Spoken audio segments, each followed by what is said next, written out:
Assalamualaikum warahmatullahi wabarakatuh. Saya Dinda Syafitri, mahasiswi Administrasi Pendidikan Universitas Negeri Padang. Kali ini saya akan menjelaskan tentang cara pembuatan kop surat dengan menggunakan header. Yang pertama kita klik insert, lalu kita klik header, lalu pilih sesuai dengan kemauan kita. Misalnya, saya ingin membuat kop surat Universitas Negeri Padang. Lalu di sini biasanya nama jalan,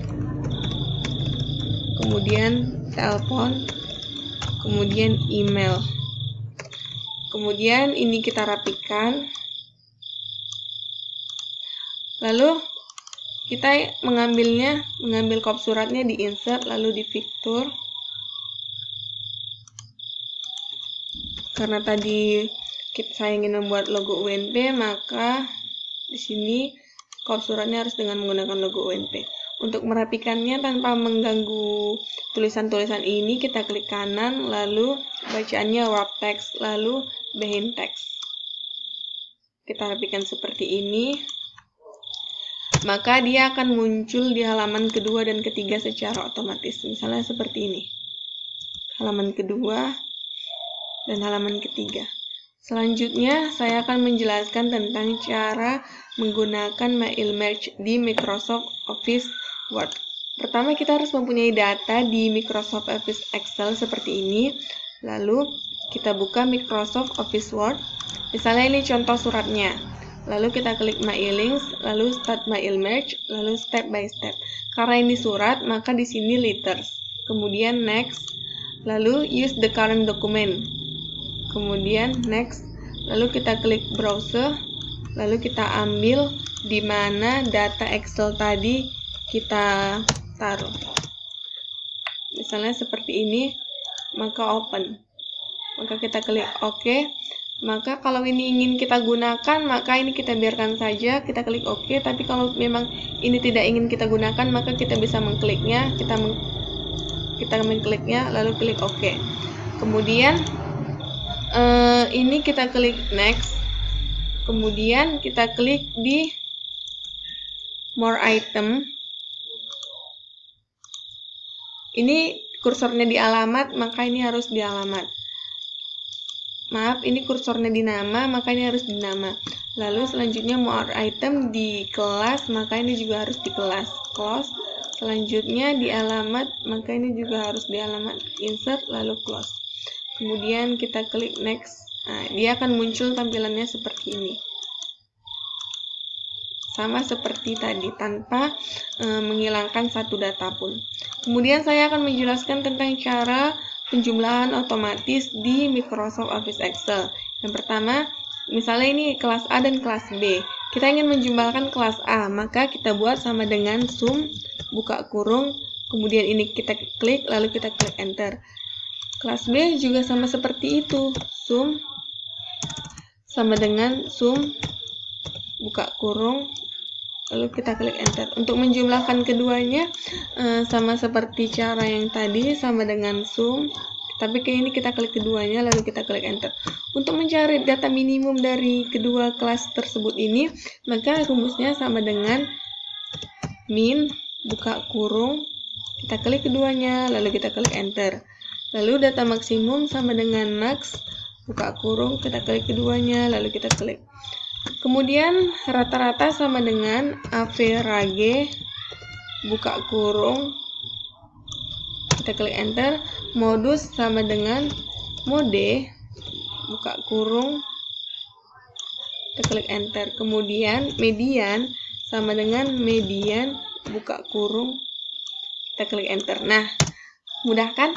Selanjutnya saya ingin menjelaskan tentang cara penggunaan slide master di Microsoft PowerPoint. Yang pertama kita buka, maka akan muncul tampilan seperti ini.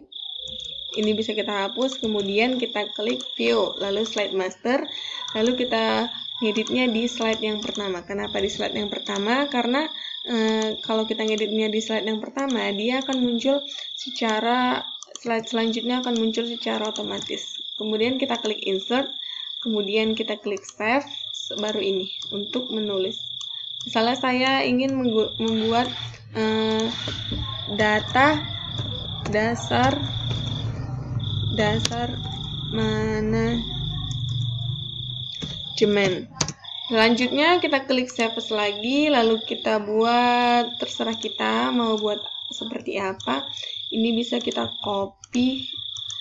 Dasar-dasar manajemen ada 4, maka di sini kita buat ada 4. Nah, dia akan muncul seperti ini kalau kita ngeditnya di yang pertama. Yang pertama itu ada planning. Ini bisa kita ubah warnanya. Lalu yang kedua bisa organizing. Kita ganti. Lalu yang ketiga controlling. Lalu yang keempat ini bisa kita ganti. Lalu yang keempat directing. Kemudian kita membuat pengertiannya di yang biasa, maka kita klik close. Kemudian karena ini ada 4, maka kita copy-nya ada 4. Misalnya 1, 2, 3, 4. Lalu kita klik yang kedua, lalu kita buka insert, lalu kita buka save as. Ini bisa kita copy, lalu kita sesuaikan warnanya sesuai formatnya. Planning, perencanaan. Kemudian yang kedua controlling, organizing, pengorganisasian.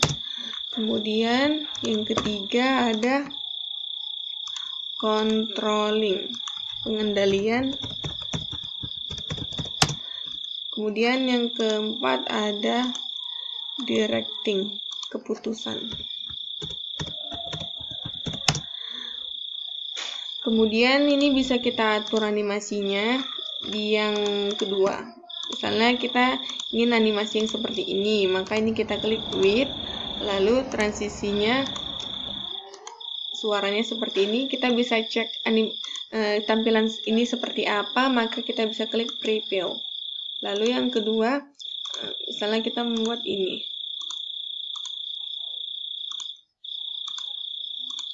Kalau misalnya dia udah kayak kita edit, maka dia akan muncul gambar bintang di sampingnya seperti ini. Ini masih.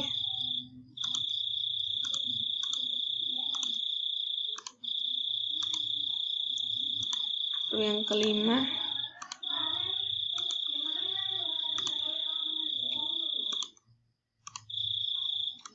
Kemudian untuk mengatur hyperlinknya, kita bisa kembali ke slide awal, lalu kita buka view, lalu kita buka slide master. Kita bisa editnya di sini, misalnya yang dasar-dasar manajemen. Kita buka insert, kita buka action, lalu kita ganti hyperlink to, baru slide, baru dia yang pertama. Oke. Baru yang kedua, kita bisa action kembali, diurutkan sesuai dengan halamannya. Yang kedua, baru ini yang ketiga.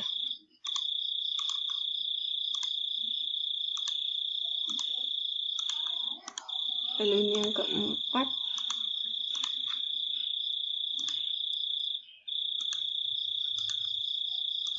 Lalu ini yang kelima.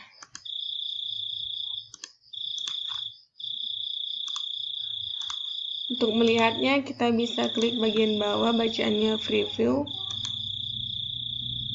Slide to show. Saya klik ini, dia muncul ini. Saya klik ini, dia muncul ini. Saya klik ini, dia muncul ini. Saya klik ini, dia muncul ini. Saya klik ini, dia muncul ini. Saya klik ini, dia muncul ini. Untuk mengeluarkannya kita bisa buat ESQ. Nah, mungkin sampai di sini penjelasan saya. Lebih dan kurangnya saya mohon maaf. Wassalamualaikum warahmatullahi wabarakatuh.